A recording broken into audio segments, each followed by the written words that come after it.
ফুটন্ত গরম দুধে কেউ হলুদ দেয় নাকি? আমি দেখলাম আমার বন্ধু গরম দুধের মধ্যে হলুদ দিচ্ছিল। আমি বন্ধুকে বললাম, বন্ধু দুধটাকে নষ্ট করছো কেন? বন্ধু বলল, নষ্ট করছি না বন্ধু, এমন একটা জিনিস তৈরি করছি যেটা সবার অনেক উপকারে আসবে।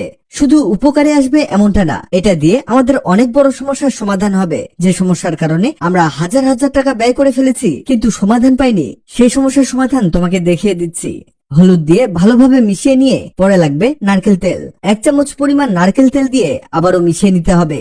সবই বুঝলাম, কিন্তু আমি তো শুনেছি দুধ আর হলুদ মিক্স করে নাকি খাওয়া যায়। আমি এবার বললাম, এটা কিন্তু বেশি বেশি হয়ে যাচ্ছে, তুমি কি আমার সাথে মজা নিচ্ছ?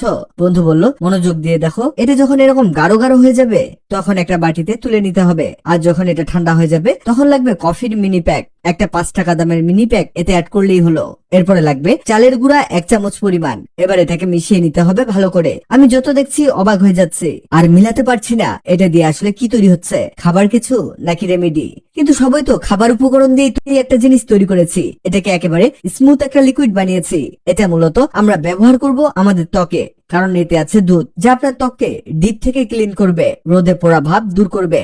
চালের গুঁড়া বেস্ট একটা স্ক্রাব হিসেবে সারা বিশ্বে বিখ্যাত, যা তোমার ত্বকের ময়লা দূর করে দিবে। আর হলুদ তোমার ব্রণ, র্যাশ, অ্যালার্জি সহ বিভিন্ন ক্ষত ও পোড়া জায়গা দূর করে দিবে। সেই সাথে এটা জীবাণুনাশক হিসেবেও কাজ করবে।